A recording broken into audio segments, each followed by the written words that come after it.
What is it? The main thing I got from it was like this sense of feeling seen and validated. Well, why does it have to be this way? This book was placed in my hand for this moment. Insightful, learned a lot, wrote some quotes that I'm ready to like paint on my wall. I love this book! That we just kind of pull out some of the big themes that we see and talk about a few different ones.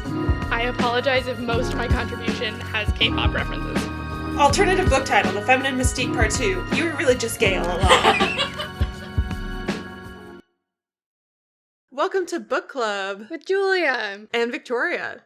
We're those friends who have been already messaging you to see what you thought of the book, even though you are probably only 50 pages in. But we want to know. We want to know your thoughts. And we'd like to be your book friends. This is a podcast for the books we just can't shut up about. And wow, this book is one we can't shut up about, even though maybe Julia thought she could. For better or for worse, we cannot stop talking about this. We just keep going around in circles. Yeah, this week we are talking about The Book of Form and Emptiness by Ruth Ozeki, a piece of literary fiction about a boy who hears the voices of objects. And it's a book that somehow tries to solve capitalism, mental illness, homelessness, racism, consumerism, human happiness, and the underfunding of the library system in the US, all in one book. Julia's not known for an unbiased summary, apparently. I am incapable. My bias will show. You will know. It is my opinion. But before we get into this, because then we won't be able to stop, very quickly, if you want to support the show, you can rate, review, and subscribe on any and all podcast platforms. Apparently, Stitcher is leaving. Bye, Stitcher. You can follow the book links in the show notes of any of our episodes to go to our affiliate page on bookshop.org, and any books you buy from there can give us a very small kickback. And if you want to join the book club, you can go to buymeacoffee.com/bookclubwithjv for a bunch of fun extra content, our archived episodes, essays, movie review content, bunch of fun stuff, and help us save for a transcription service. And notably, I just realized today, we're talking about a book by Ruth Ozeki, which we have talked about her here on the podcast before, but That is now an archived episode. Yeah. So if you are super curious about our discussion of A Tale for the Time Being with our friend Reedley, you can find that over on Buy Me a Coffee. So whether you've read the book A Form of Emptiness or not, you are welcome to join for this discussion. We are so happy to have you. Just know that there will be major plot spoilers ahead. So if you care about that, hit pause, go read the book, and then come back. Or just keep listening in. In case you can't tell by the tone of my summary, we're giving this a mixed review. So maybe listen first, and then decide if you want to read it.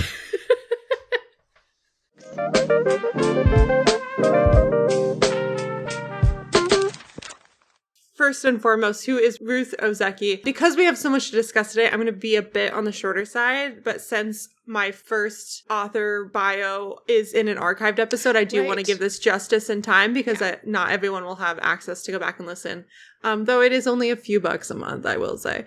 You can pay for 1 month and then peace out after you listen if you really want to listen to A Tale for the Time Being. So Ruth Ozeki is a novelist. She is a filmmaker. She's also a Zen Buddhist priest. She was ordained in 2010, which is really influential in her writing. From what she's written, it not only influenced her previous novels, but it's definitely influenced the novels she's written since 2010. She's the daughter of a Japanese mother and a Caucasian American father, and she was born and raised in New Haven, Connecticut. She is a dual citizen of the US and Canada, which completely confused Julia because she's like, she's a Canadian author. I'm like, no, she's an American author. It turns out she's both. She splits her time between Western Massachusetts, New York City, and British Columbia. And she currently teaches creative writing at Smith College, which is her alma mater. She attended her Smith College for undergraduate studies in English literature and Asian studies. She's got such a through line, even though she's done so much in her career. Like, at least, I mean, hindsight is 2020. The bio she writes now is like super reflective of like, oh, all of your interests make sense. Yeah. So eventually, Ozeki, in her young adult years, moved to Kyoto, Japan for several years to pursue graduate studies, and she started working while she was there. She moved back to the States and continued to work in film for several years as an art director on a lot of smaller films, and she also worked in Japanese television for a while. In the mid-90s, she was making films and documentaries, and a lot of these are like the documentaries you would see like at a museum or in a university collection or at an art venue, not necessarily like mainstream television, but she did have one that was broadcast on PBS, so that did hit some more like mainstream networks. On a scale of 1 to 10, how much of a PBS kid were you, Julia? Well, my family didn't have cable, ever. We went from no cable to Netflix. Oh, you never even had a cable interlude. Interesting. No, okay. No cable. And I also did not like waking up in the morning, so I missed a lot of cartoon Saturdays. I remember loving Zaboomafoo. I think that was my favorite, but we watched a lot of Arthur. I would say I was probably an 8 out of 10 on the PBS Kids scale because we did have ABC, like the local ABC station, and so it would show like ABC Kids Saturday morning, and we could watch like Recess and those TV shows. But yeah, going over to my cousin's house as a kid was always like a delight because I could finally watch Disney Channel and like know what people were talking about. Yeah. But otherwise, it was me and Arthur. Thank you for indulging this tangent. You're welcome. Back to Ruth Ozeki. So she kind of transitioned her career from filmmaking to writing in the late 90s. She published her first novel.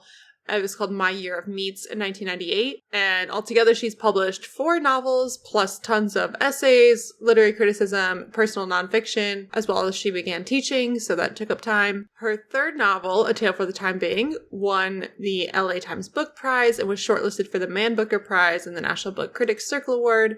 I didn't remember. This book came out back in 2013. Like, in my mind, it came out much more recently, maybe because I read it. Yeah. In 2020, I assumed it came out like 3 or 4 years before that, not like 7 years before that. So that's what put Ruth Ozeki on our radar. Yeah. And so then when the Book of Form and Emptiness was published in 2021, Julie and I were immediately aware of it and started making plans to read it. It won the 2022 Women's Prize for Fiction, which we will talk about more later. I have taken up already many minutes that can otherwise be spent discussing our feelings on this book. So please, bring us through a summary. I apologize in advance for the tone that this summary will take. Okay. This book is mainly written from 2 perspectives. We have a boy named Benny and his mom, Annabelle. When Benny's father, Kenji, dies, Benny and his mom, Annabelle, each deal with their grief and trauma in different ways. Annabelle starts hoarding and sort of cuts herself off from the world, and Benny starts hearing voices, mostly voices of objects, but also an inner critic voice and the voice of his inner narrator, which he calls the book. This is the voice who actually is telling us the story. It's the voice of his book, which at the end they say, I am Benny. So it's his inner narrator, basically. Benny is institutionalized briefly when this starts happening, but even when he comes out, he has a very difficult time at school. So he spends all his time at the library and meets a homeless youth who calls herself the Aleph, and her mentor/father figure, a Slovakian poet named Slavoj, nickname the Bottleman. They both teach Benny about capitalism and poetry and the philosophy of Walter Benjamin, a lot of philosophy. Benny falls in love with the Aleph, but it's not reciprocal. A ferret is buried on a mountain at one point. Okay. It's a big plot point.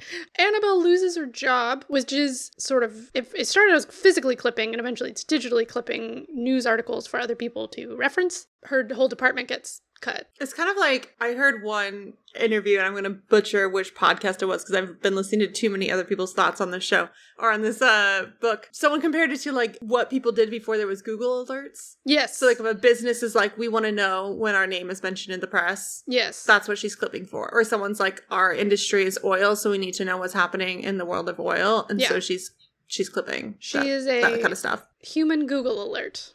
So she loses her job, and she's being threatened by her landlady's son that she'll be evicted if she doesn't clean up the place. Child Protective Services also threatens to take away Benny to put him in a quote-unquote more safe environment. So as she tries to clean her home, she reads a book about tidying up by a Japanese Buddhist monk, and she writes that woman fan emails, which we later learn the monk was reading. The local librarian rallies some other staff and some unhoused folks to help clean the house. After Benny is institutionalized for a second time, when he stops talking and he has like a moment of enlightenment in the library with his book, he gets arrested and institutionalized again. After he's been there for a while, Benny just kind of decides that his mother needs his help and decides it's time to leave now. And then sometime later, the monk does a tour in the US where she gives a talk at the library and she helps Benny and Annabelle have a burial ceremony for Kenji, and then they all kind of live happily ever after. Yeah, there's a lot that happens in this book. There's a lot more. But that's like a good, like, key moments. Let's talk a little bit about our experience reading, though. I will admit most of our discussion will be about our experience reading. Yeah. I started reading this book last year when I was visiting Julia in Belgium. She had a copy of this book, so I was like, oh, I'm just going to read it while I'm here, so then I don't have to buy it later. I just have it. But it's very long. This book is 550 pages or so. So I did not finish it while I was in Belgium. I did have to start and stop quite a bit because the topics are quite heavy. And so I bought a copy and finished reading on the plane. And I was like, cool, Julia, let me know when you're done. We'll do an episode. I think our original document for this was like episode like 104 or something. It just took a little while, and that's okay. Honestly, it was really nice to have some space from this book and come back and review it because Julia, this boggled my mind. Here are my initial thoughts. I found in my journal, I did write down my immediate thoughts on this book, which I don't usually do. And it's very exciting because these are unfiltered thoughts. I hadn't yet talked about it with anyone. This was just like, I finished the book on the plane and this is what I wrote down in my journal. Uh-huh. First of all, I transcribed a quote from page 216 in full because apparently I needed to write it down. I think I wrote this down because I liked the sentiment, but reading it now, and I want to read it in full because I feel like this, for listeners who haven't read the book, this will give you an example of what we mean by like, the book meaning the narration that is called the book. Mm-hmm. It's so meta. And I think one of our qualms with it is that it's pretty didactic. It's kind of like telling you what to think. And here's an example of, I really loved the sentiment, so I wrote it down. But on review, I'm like, I don't know if this is the way I prefer a book to posit itself. But here we go. That fly on the wall isn't a coping tool, Benny. It's the sound of a young person finding his voice. And in the world of books, this is nothing short of a miracle. When a young boy finds his voice, or a young girl tells her own story for the first time, these are causes for great celebration. And all of us, from the most ancient tablets inscribed in clay to the cheapest dime store paperbacks, take note and rejoice. Because without your voices, we wouldn't exist. So listen. It's happening right now as we speak, but it's important not to rush. These things take time and we must go slow. Like, I love the sentiment of these are the stories we tell ourselves. And I think that's what I really loved about the book. So these are my thoughts. I wrote, I teared up at the end of this one. We are the stories we tell ourselves. Ozeki explores the agency and acceptance and power that comes when we recognize our own stories. I go on to say this book was hard to read at times and I was so nervous it was going to have a sad ending. But ultimately, it's hopeful. We see the power of community care, the benefit of peer support and mental health treatment, and the way our traumas impact us individually and the loved ones around us. Ozeki is an all-caps master storyteller who writes like waves rolling into my ears, so beautiful and so masterly crafted. This book was very political, and I'm wondering if that contributed to some of the mixed feedback that Julie and we had heard about.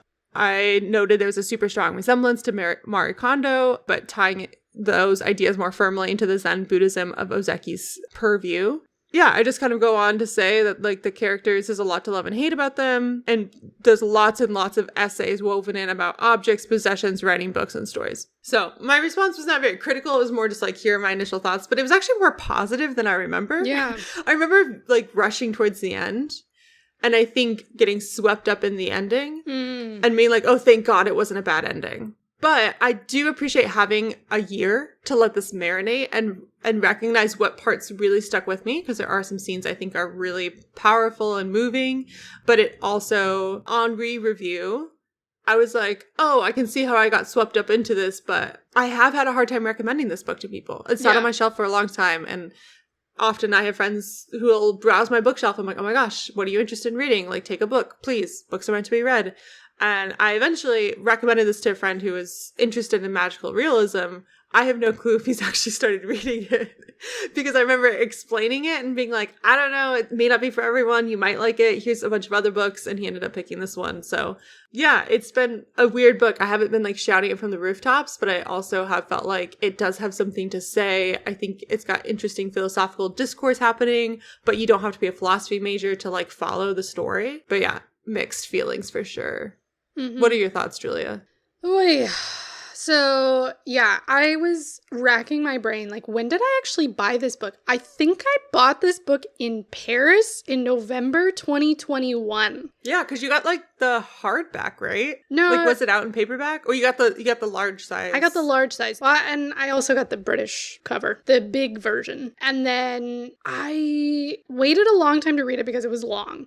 But I had very high expectations because Tale for the Time Being is such an incredible piece of fiction. So that probably, my first mistake. So I finally sat down with it last spring. So not this past spring, but the year before, 2022. And I got through about an eighth of it while Victoria was here, and it was a struggle. I think my main difficulty at the time was the emotional weight and kind of the claustrophobia of Annabelle's feelings, because her main strategy is that she doesn't deal with them. Then you have to deal with them.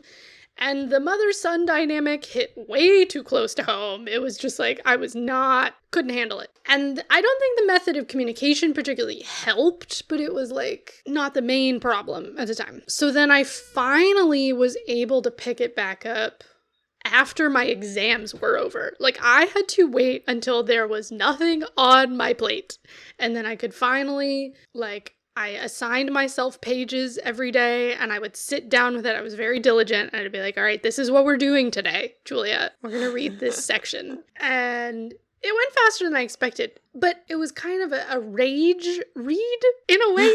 Like, it was a mixture of I really wanted to be reading it, and it also made me so angry at the same time. It was a very bizarre experience. I will say, I'm extremely demand avoidant. So, when a piece of art tells me how to read it or what to think about it, or if it tells me exactly what takeaway it wants me to have, I immediately recoil. And I just have this really, really, really strong reaction. Even if I agree with the sentiments, right? So it doesn't matter whether I agree or disagree.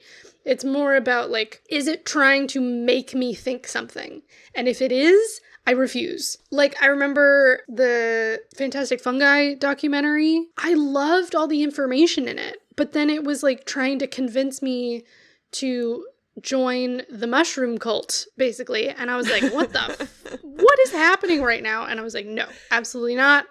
I will not join the mushroom cult. No, thank you. I don't care that I just agreed with everything you said for the past hour. I'm not joining the mushroom cult. That documentary does have quite the altar call moment at the end. Yes! It's very much and now we should all embrace mushrooms. There's soothing synth music in the background. It's okay, now it's emotional climax. Who wants to raise their hand and come forward to accept our Lord and Savior, the mushroom?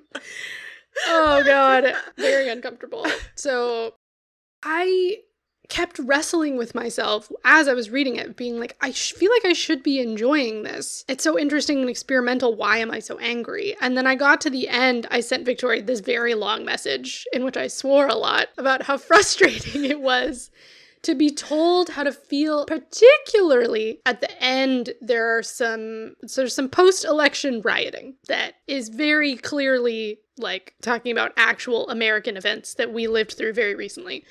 And I don't like being told what to feel about something that I lived through. Oh, so frustrating. And then I didn't they bring in the Buddhist Marie Kondo so late in the game. Yeah. And then it basically becomes Marie Kondo fan fiction, in which she is a Buddhist who comes to save the US from fascism. It's just so bizarre, that choice that did not need to be there. Well, what you do with Marie Kondo fan fiction is what I did, which is you get re-inspired to clean out your closets. And that's how I spent my week so far, is cleaning out closets. Okay. At least it did something good.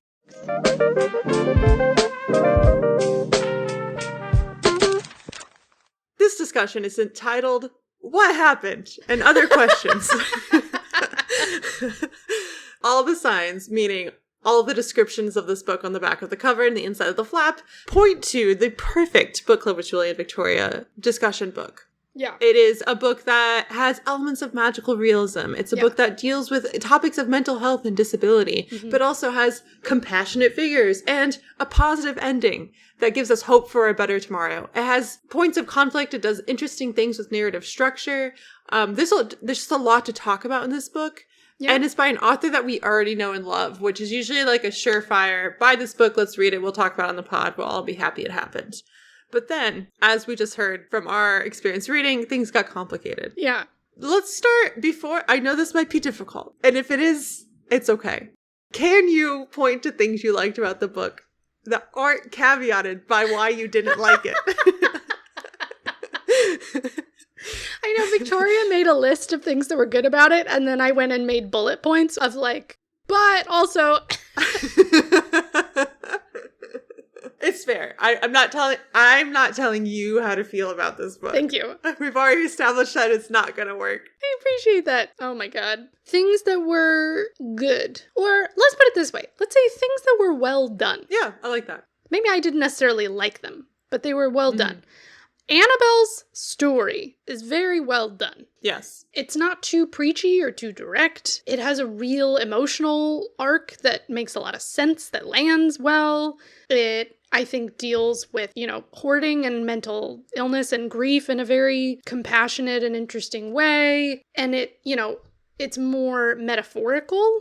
A lot of her feelings are in metaphors rather than in direct statements or Walter Benjamin quotes. I love the crows. I think the boundaries around what her story is and what it's about and what genre it's in and what it's doing are all very clearly defined. And honestly, I feel like if this book was centered around her, it would be really interesting. I think, honestly, why I like Annabelle's storyline so much is because it's not the center of the book. I think if Ozeki had centered this, I think we would have the same issues as we feel with Benny's story. I see. There would just be too much. But because it's a little on the periphery, I think the pacing is really great. We get a little bit of her meeting Kenji at the beginning that lays the groundwork. We get to meet her while she's happy, while she's like feeling good about herself for the first time in many ways. We do unpack more of her trauma. We find out she was abused by her stepfather, but it comes at these kind of turning points where Benny is learning about his mother more and beginning to understand her as an individual more. And part of his character growth is understanding that his mom, like grappling with that kind of coming of age moment where you realize your parents aren't perfect, but you also get to see them as more three-dimensional. You realize they had a life before they were a parent that affects them now. And you can see where they try really hard and do their best, even if it might fall short at times. And I feel like that's part of Benny's growth. But because it's part of Benny's growth, that means we get it as the reader in a really interesting way. We don't get all of Annabelle's backstory and then launch into this longer narrative. We get pieces at kind of key moments throughout the book that kind of kept me in it with her. And we do get several scenes that are just with her. Specifically the scene when she goes to get a massage for the first time. Ooh, yeah. I thought was so well done. That was beautiful. It was so great. It's like this moment where she realized she hasn't cared for herself. No one has touched her. She hasn't even had a hug in so long because she's been kind of isolated with her life experiences and in her grief. I also thought Ozeki did so well at writing the awkwardness of going to a massage for the first time. Yes. Like, that's not the point of the book, but it's so well done. Yeah. I'm like, I remember every one of these feelings of like, wait, I don't know what I'm doing here. Am I uncomfortable? Am I doing this right? Are they judging me for not doing it right? I don't know what I'm doing. Yeah, as someone who has teared up, I have not full on sobbed like Annabelle has, but has teared up during a massage because it's just like this, I don't know, a moment to actually be at peace and stop thinking and just be with yourself. I thought it was really well done. But yeah, that's not to excuse away other issues. But that's what I did really like about this book. I did really like Annabelle's story. I also thought she's not a character I read often. Yeah. I don't read a lot of fiction about middle-aged and older women who are mothers, I realize. So maybe I'm like missing out, but it just hasn't yet been like a central type of character in my books very often. She's also not a hero. She's not a hero. She's not a villain. She's just like a person. Yes. I don't get a lot of that in books I read. And you were also saying that she's what stuck with you. Like a year later, that's what you remembered. Yeah, totally. I honestly forgot a lot of Benny's adventures with the Aleph and the Bottleman. I just vaguely remember them as characters. Yeah, just briefly, a few other things I thought were well executed. Ozeki can paint quite the picture with words. Yeah, she is, like, I think that's what kept me going in certain ways, was, like, she is so good at writing sentences. She's really good at turning something just to a slightly different angle so that you see it in a new light. She has a very delicate hand, and I feel like it needs to be allowed that delicacy instead of being so, like, in your face. You had some examples? Yeah, I'll read a bit of an example, especially if you haven't read the book. This will maybe give you a little flavor of how she writes. I like this scene. This is right at the beginning of the book when it's Kenji's funeral. And Kenji was a musician, specifically a jazz clarinetist, which I was really excited about. And so his friends who come are also musicians. Kenji knew people who knew how to party. And so when it was time to transport their friend's body to the crematory, the musicians canceled the hearse and took matters into their own hands. Annabelle went along with them. The coffin was heavy, but Kenji added little to its weight, and so they were able to lift it, taking turns carrying it on their shoulders, New Orleans style, through the narrow back alleys and the dark, rain-slicked streets. Annabelle and Benny walked with them.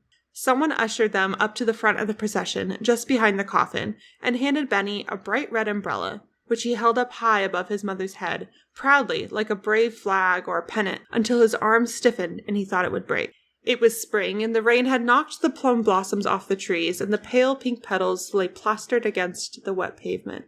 Overhead, seagulls wheeled and cried, riding the air currents higher and higher. From their vantage, the red umbrella far below must have looked like the red eye of a snake that was winding its way slowly through the sodden city. I'll stop there. But yeah, it's so detailed, but it doesn't feel boring. And even reading it out loud and feeling it in my mouth, I was like, oh, it's almost poetic in a way where it's like long descriptive sentence, short, simple sentence, longer description with a lot of like the petals sentence had a lot of P's in it. And it kind of sounds like the rain hitting petals on the ground. And that writing style really captures me. And when I read it, I'm like, this is so Ozeki. You know, like it just reminds me of her. And I can't think of another writer who writes with her voice the way she does.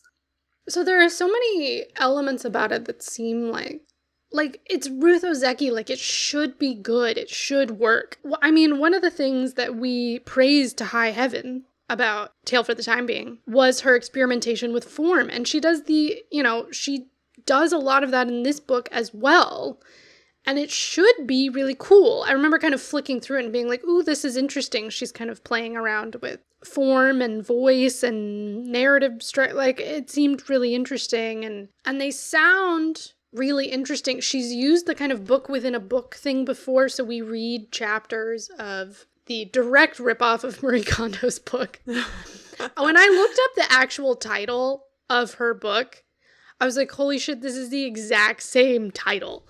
Where did I put it? Isn't it The Life-Changing Magic of The Tidying Life-Changing Up? Magic of Tidying Up, the Japanese Art of Decluttering and Organizing. Yeah, how did that work? How did Ozeki just, like, mimic it in a way that didn't get her in trouble? Like, how is she not being sued? It's so obvious what it is referencing. It's a direct ripoff. It was kind of crazy. The narrative voice of the book is just not as cool as it sounds. Like, it's just not very pleasant, because it's basically lecturing you and telling you how to read it, you know? I agree with you. I do think the experimentation with form just kind of like, it's like maybe too many things that are happening, on top of the fact that we have a lot of topics. And these topics are ones that we are interested in, you know, like the role of books and literature in our lives, how we use stories to frame our own narratives, the power of artists. It also talks about disability and Zen Buddhism and mental illness and addiction and homelessness and grief and found family. It's like, wow, there's so much in here. And like reading I was just kind of trying to see what the critical reception of this book was and seeing what other reviewers said about it when it first came out. And the word overstuffed was used in so many reviews. Yeah. It's kind of contradictory to the point of her book. Yes! Which is like, we have too many objects. And we're like, and this book has too many things.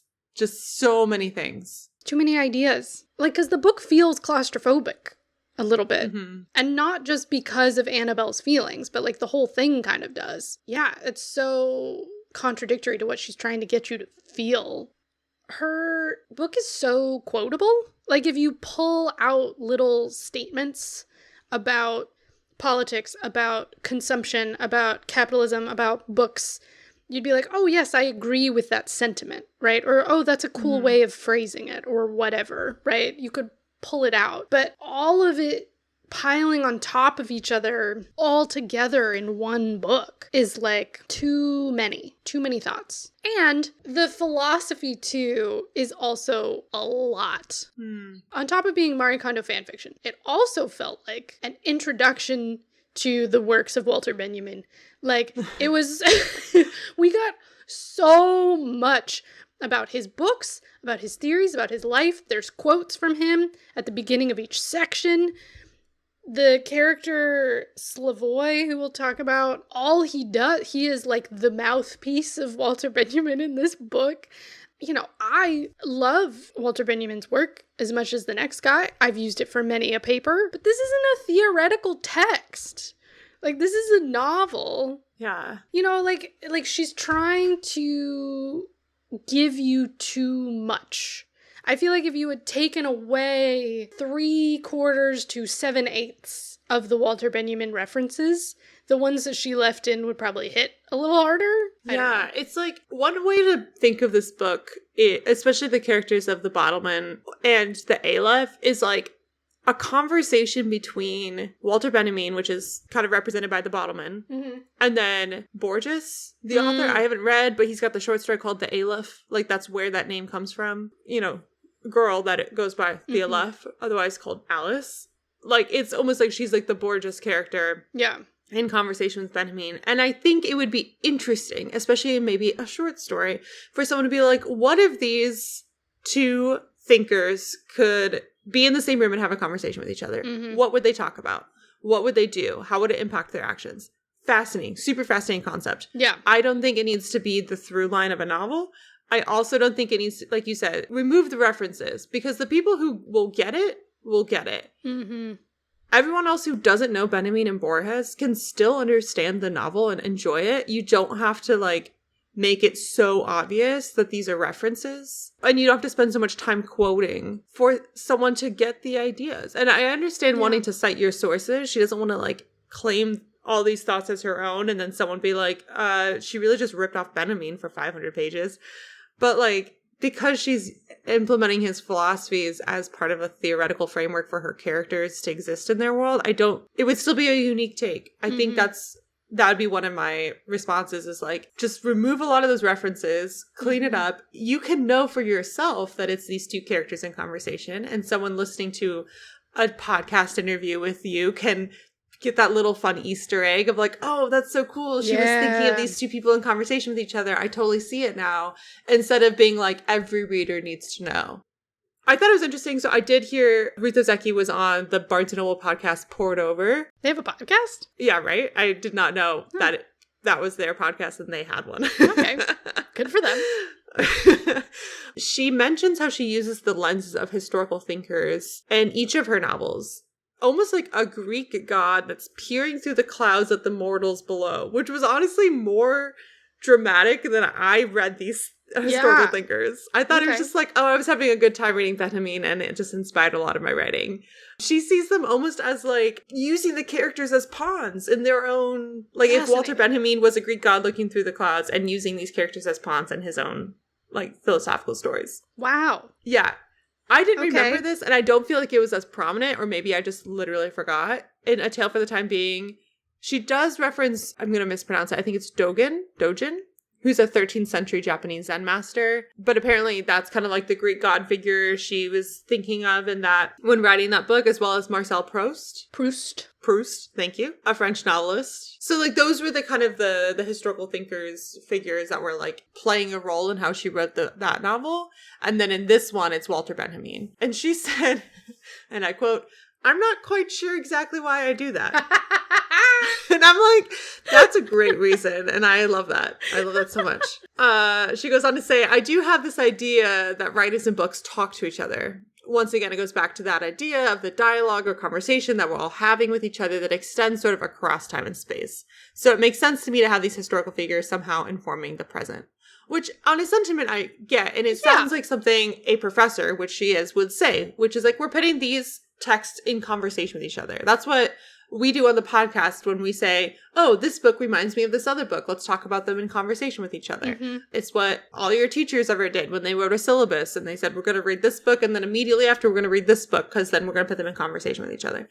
I get that. I do think, in many ways, it's overstuffed and a little heavy-handed in this novel for me. I mean, the Zen master reference in Tale for the Time Being makes a lot of sense because one of the main characters is a Zen Buddhist. That makes sense. I don't remember much of the Proust. Me neither. I'm forgetting it. Maybe it was the other character, the woman who lived in Canada. Was she more Proustian? No, it feels like something the girl would read. But it must not have been hugely prominent or referenced that heavy-handedly because clearly we didn't remember.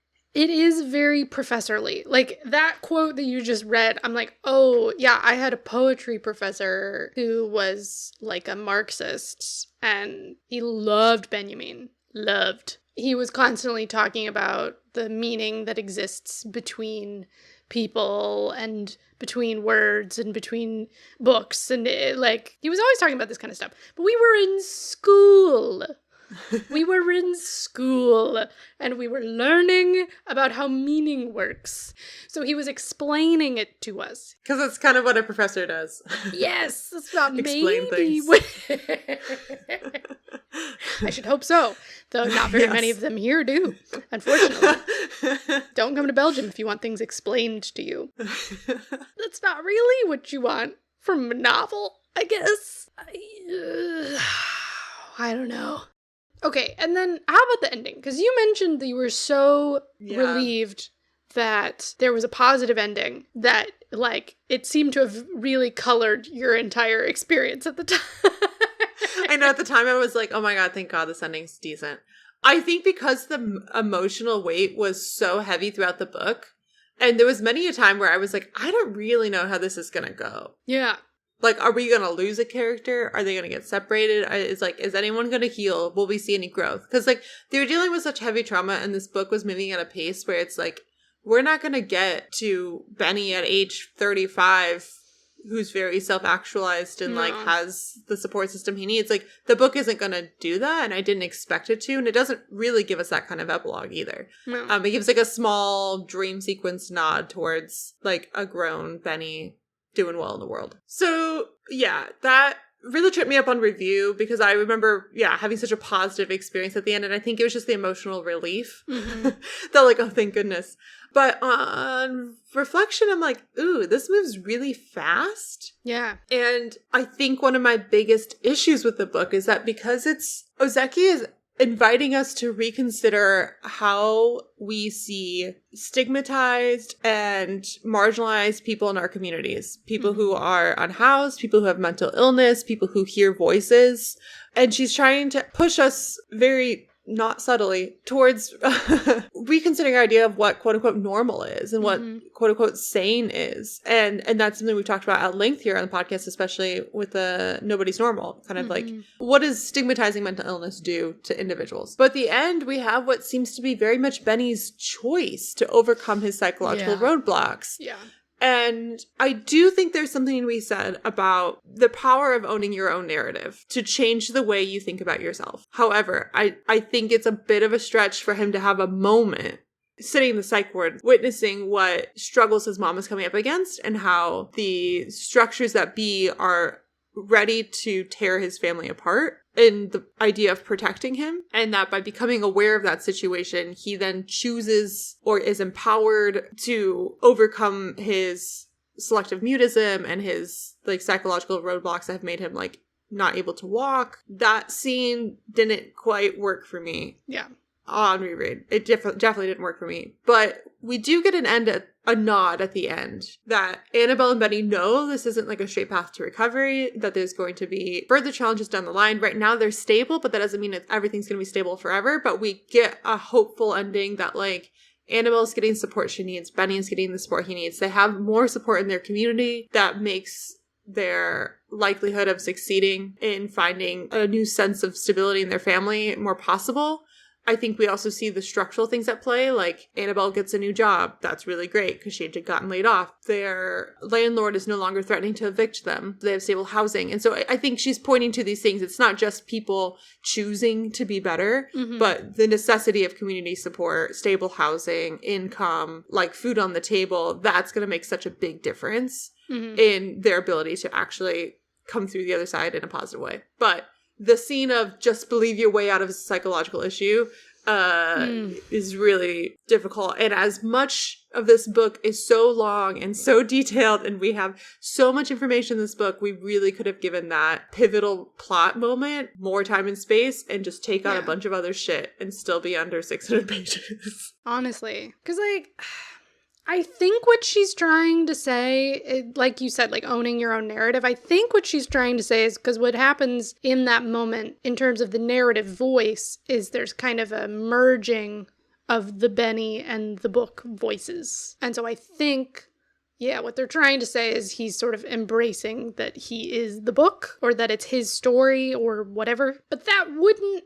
I think part of the problem is Ozeki cannot decide whether she's treating Benny's illness like it's magic or not. She cannot decide if this is a magical realism, objects can talk, actually, all of them can, and just only a couple people can hear them kind of world, like the Dr. Dolittle of objects, or if they have not always been talking, and Benny has a mental illness in which the ways that he's responding to this hoarder environment are becoming sort of a splitting of different voices in his head that are talking to each other. And he needs to sort of find some sense of cohesion and a kind of narrative sense of whole self between all these voices in order to operate as a person, right? Those are two totally different stories. Yeah. And she tries to resolve them both kind of somewhere in the middle with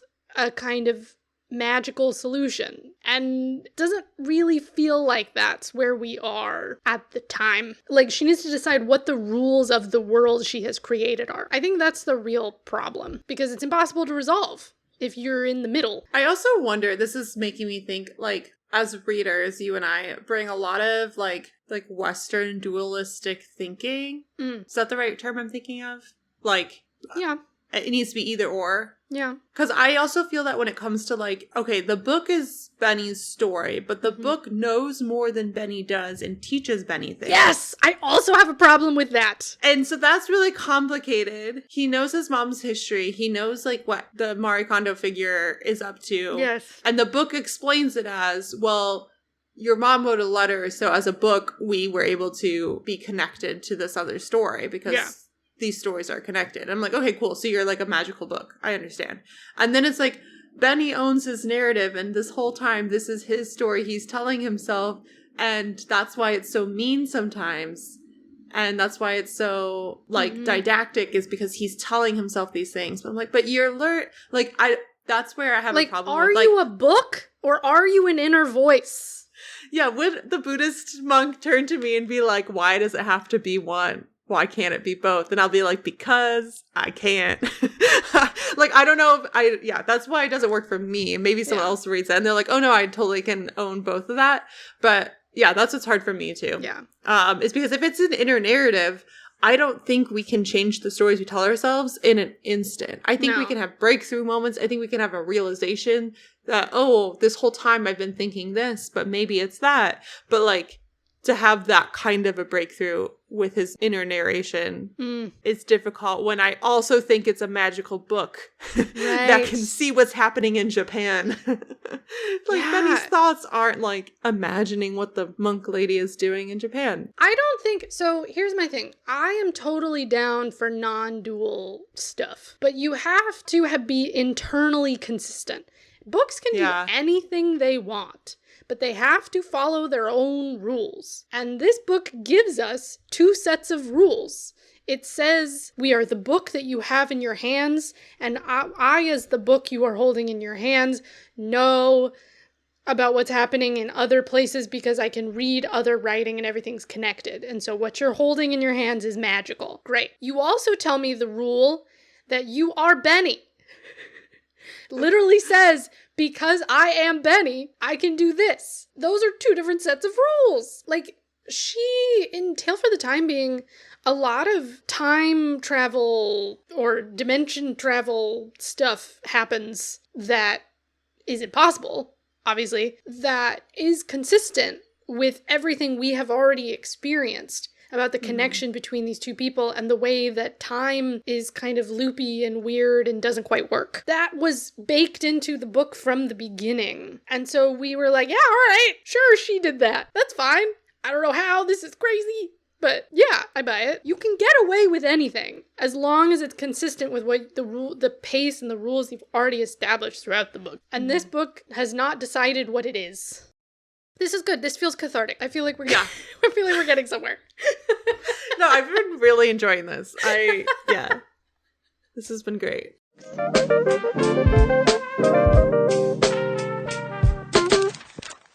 Okay, so the characters. In my original review that I wrote on the plane as I finished this book, I was like, the characters are complex but lovable. Are they? But I don't know if I think that. I'm also like Ozeki, and I don't know what I'm trying to say. So when I think of this book, after it had been several months since I'd read it, the characters that stood out to me were Annabelle. Benny, obviously, is just so central. You can't not think of him. But then there's all these secondary characters that I was like, oh yeah, vague recollection. Like, when you started sending me notes about your thoughts on the book, I was like, oh yeah, the Aleph. Holy cow, how did I forget? I remembered the ferret. I just forgot who the Aleph was. Like, what? Wait, you remembered the ferret, but not the girl? How can you forget the ferret? They have a burial on a mountaintop. No, I didn't really forget Aleph existing. I just forgot how much she was around. Yeah. Like, I forgot they met at the pediatric psych ward. I just imagined she was at the library because that's where they meet again. I forgot that they had kissed. I forgot that he had a huge crush on her. That's kind of creepy. I forgot like how much it was like, teenage angsty Aleph. I just remembered, oh yeah, the girl with the ferret. And Corey, you reminded me of Corey. Corey is kind of like what's the phrase for like the hand of God that comes in and fixes things at the end of a novel? Deus Ex Machina? Yes. Corey feels like that because we get her in giving Ozeki her credit as a writer. She does know how to introduce characters. So we get Corey when Benny's a little boy. And she's just at the library. And we just know her as the nice librarian lady. But later we meet her as a fully formed human. And by fully formed, I mean she gets a name. She's not fully formed.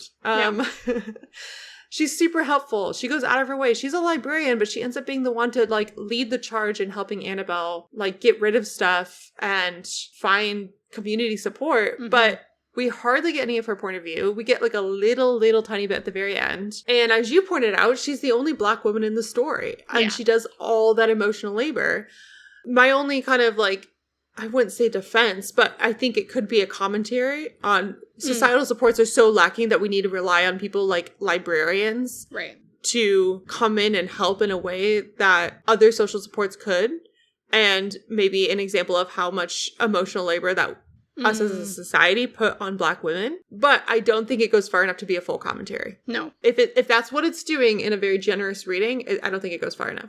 The Aleph, like I mentioned, I completely forgot about her because, as you pointed out, she's like manic pixie dream girl energy. Yeah. Which I found this review from Miyako Plainus, sorry if I mispronounced your name, as if Miyako's gonna listen to this. Sorry, Miyako. I'm apologizing to Miyako personally. They wrote a review for Spectrum Culture and wrote that they see Aleph as a sort of literary manic pixie dream girl. I loved this part of Miyako's review. Instead, the Aleph feels more like she belongs in a John Green young adult novel. Though admittedly, even he bends the rules of the classic manic pixie dream girl to show other deeper dimensions of a character. Yes. She seems like she belongs more there than a work of literary fiction. Her arc never truly develops outside of her relationship to Benny, and she rarely gets to be anything other than quirky and spunky motivation, rendering her a two-dimensional, dreamlike depiction of a woman. She's a John Green character without the commentary about how young boys turn manic pixie dream girls into fake people who don't get to have their own opinion. Like the whole point of Looking for Alaska and Paper Towns is that it's these boys creating these ideas of these girls in their minds, and the real girls are like, what the hell, dude? Like, yeah. There's a metatextual commentary on the phenomenon. Like, Benny keeps kissing her after she says no, and then she apologizes. Yeah. I was so deeply uncomfortable with that scene. Yeah. Woo. And here's, again, where I think Ozeki hasn't decided what her book is doing. Because if this is Benny's point of view, it makes sense that we don't get much of the Aleph as herself. Right. We get his idea of her. Right. However, the book is also a book that somehow has connections to tell us a story about a nun living in Japan. Yeah. Why can't this book then have connections to tell us the story of the Aleph? Why don't we get her backstory the same way we eventually get Annabelle's backstory? Why don't we spend time with her writings because she writes? And we get these bits of her being, quirky and weird, but we don't get more of her. And if the point of view is so narrow that it's just Benny's, we should be missing so much else in this book. Yes. And if this book is wide enough to be a meta text that is connected to all these different people through the words that they speak and they write, we should get more of her. But because I don't know where Ruth Ozeki is taking this point of view, because she doesn't really land in either of those, we don't get enough. And then she kind of, the Aleph gets kind of cast away as this Manic Pixie Dream Girl character. And we get narrative point of view from Corey and Buddhist Marie Kondo. We get their point of view and experiences and internal monologue. We don't like that she's doing all the emotional labor on her own, but she's at least a person. We do not get that for the Aleph or Silverway. My only thought is that maybe we should question whether they're real the whole time. Yes, which is something that is questioned. But I didn't. I didn't question whether they were the whole. It didn't work very well. No, yeah. The only time I was like, wait, what? Is when the doctor, which we haven't even talked about, the doctor is who sucks. Super annoying. Really sucks. But then is somehow okay enough at the end. They're like, well, she's trying her best. No, she's not. She's not trying her best. We're not going to get too far into the doctor. But we do have this moment where the doctor is like, I think Benny's making up these people. I don't think these people are real. They don't sound real. Yeah. And then Annabelle literally brings the Aleph, or somehow we prove that the Aleph is real to the doctor. And the doctor's like, I believe you. I believe you. And Annabelle's like, and the Bottleman's real too. I can bring him in. I've met him. And she's like, oh, I believe you now. And it's like, oh, wait, people questioned it. I, as the reader, had never questioned that these characters weren't real. Never. There's so much physicality. They're so present. There's other people interacting with these people. Yeah. Benny is not seeing things. He's hearing things. Yes. Right?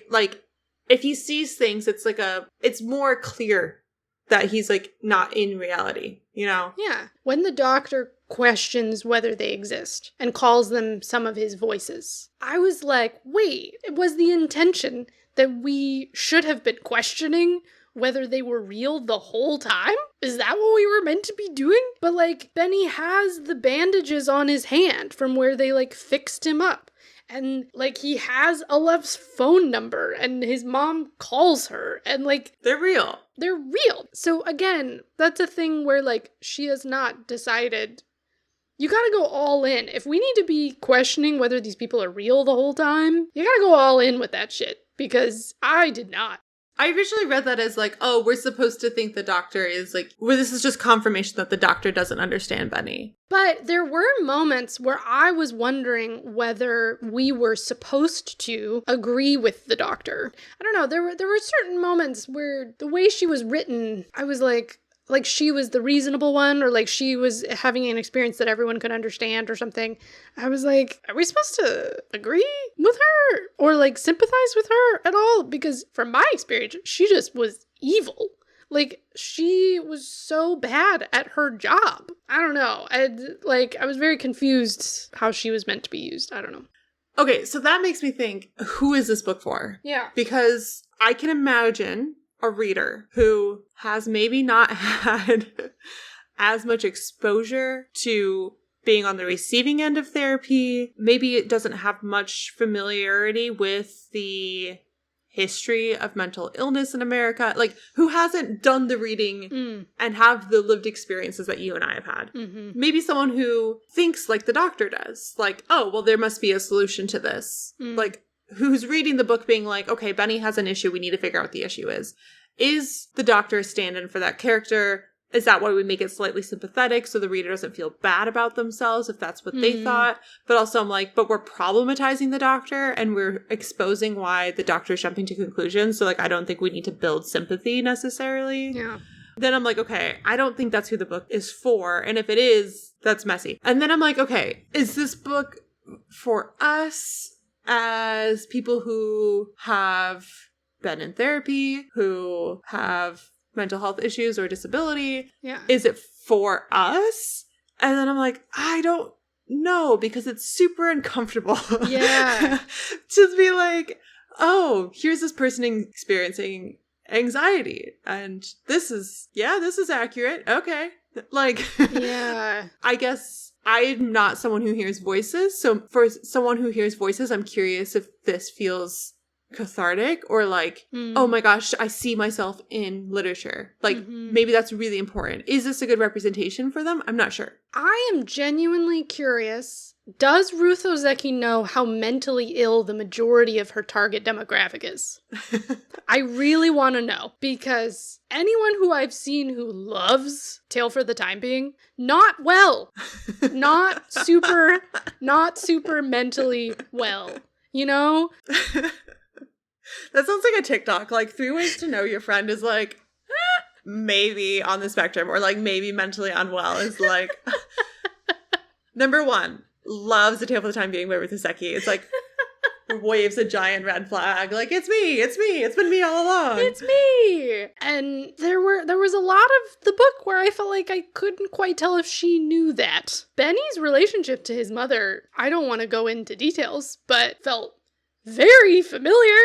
And I think also this feeling of like when your mental illness and your coping is conflicting with someone else's. Yes. Yeah. Like you write about this a lot in your master's thesis, which we talked about in a mini-sode recently, but how when you're in the same space and you're trying to create community, and in this case it's Benny and Annabelle trying to be a family, but their needs and their coping and their like trauma are just like butting up against each other. Benny needs like quiet, he needs no items, he needs just like clean minimalism. And Annabelle is like, I'm spiraling and I just need to go shopping. I need to have things. And Benny needs structure and stability and routine, which is what his dad provided. And now that it's gone, it's kind of like, ooh, like this is messy. So I think that part is like really well written, but it's also like, maybe it's just the overstuffed feeling of it that I'm like, are we explaining too much? Are we not explaining enough? Like I don't. Maybe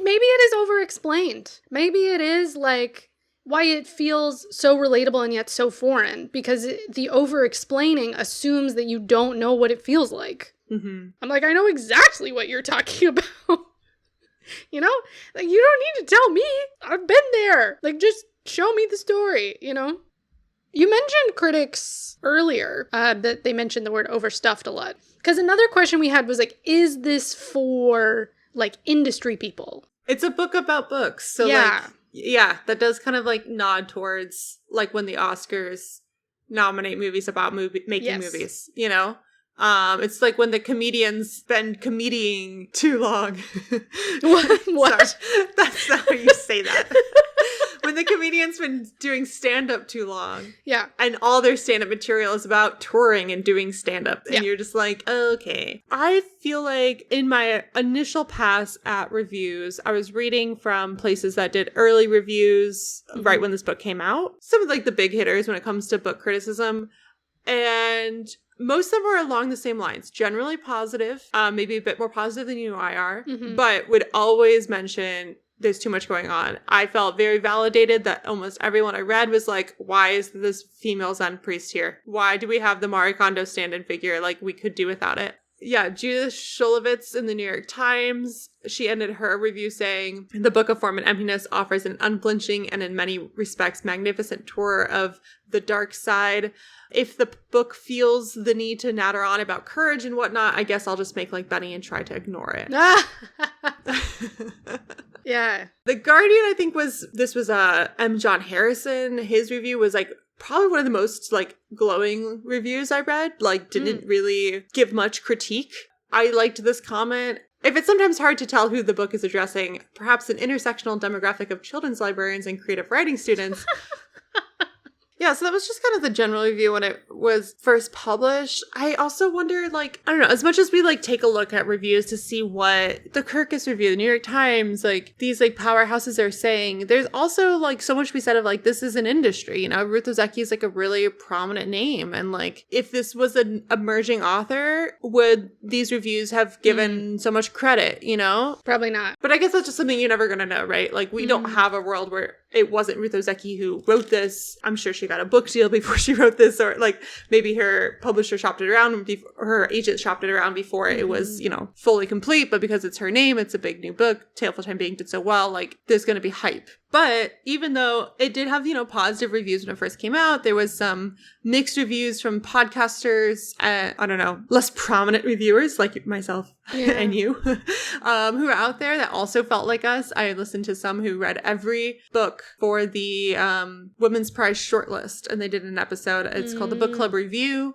And yeah, one of the two hadn't finished the book, and the one who did was like, I see why it won. I think it was the best one to win that prize of the shortlist, but it wasn't my favorite. And I thought that was really fascinating. Interesting. So like from a technical perspective, it was very proficient, but it like your experience of it isn't very good. Yeah, that was what her take was on it. Interesting. That really stopped me in my tracks to think about like, oh, this won an award. Because if you think about books with staying power, Tale for the Time Being is going to be treated as a classic. It's like so beloved. This one, I don't think so. I don't think so either.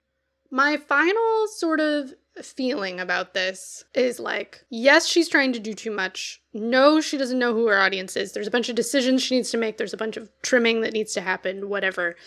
And I think at the end of the day, the problem was that it was trying too hard to do too much. And like, you know, if I were giving advice to young writers, perhaps, I would say your readers know when you have an agenda. They can tell based on who says certain lines and then how that character is treated and how the other characters in the book treat them. Your readers can tell. They can tell if you have something you're trying to make them think or something that you're trying to get them to make them feel. And you've got to learn to let that go. Like, if this is a book about books and meaning that exists between a bunch of different things, the author has to accept that the meaning of their book should be experienced differently by everyone who reads it and should exist differently in different contexts and between different people. And it feels like she's not allowing that because of her choice to have the narrator be the book itself and be very didactic and to tell you exactly what you need to think. What may have started as a cool experimentation of like, oh, what if the book could talk to its main character or whatever, turned into something that feels like I'm at school. It feels like I am being told about stuff. I'm learning about all these topics and I've just inhaled like a contemporary American history course all in one go or something. You know what I mean? Like it just... Yeah. It felt like she needed another year of editing this, of wrestling with her own feelings and letting go of the need to tell you how to interpret her text. And that's kind of my final feeling about it. But I'm really appreciative of this conversation because I feel much more settled now. I feel like we've resolved some tension. Yeah. I think what highlights to me of this book being something we can talk about for now almost 2 hours, I think that's kind of the distinction between like an interesting book and a good book, like a well-written book, and like an enjoyable read. Like I wouldn't say this is an enjoyable read.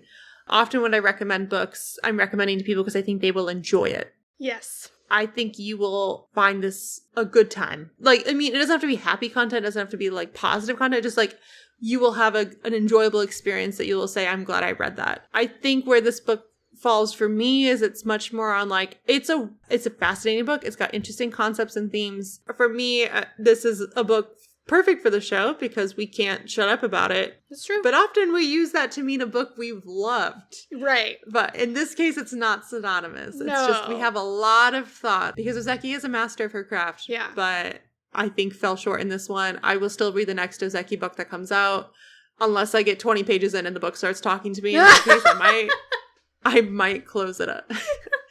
Did not finish.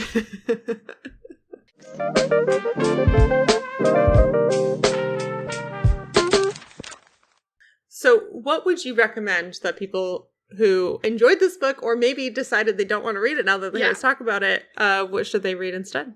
Yeah, obviously read Tale for the Time Being. It's incredible. It has a lot of footnotes. I would recommend reading it. Yes. Don't listen to the audio. The audiobook is good, but I sorely missed out because I half listened to it, half read it.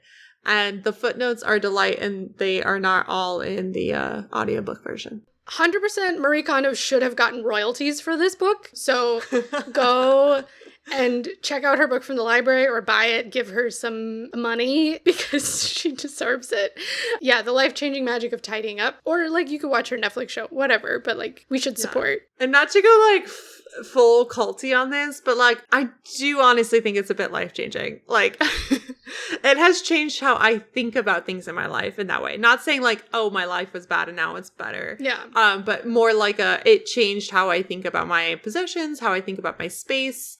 Yeah, it's like a mindfulness practice kind of thing with your stuff. And then if you like magical contemplations about the nature of books and reading and writing, but don't want to be preached to, read the Inkheart trilogy by Cornelia Funke.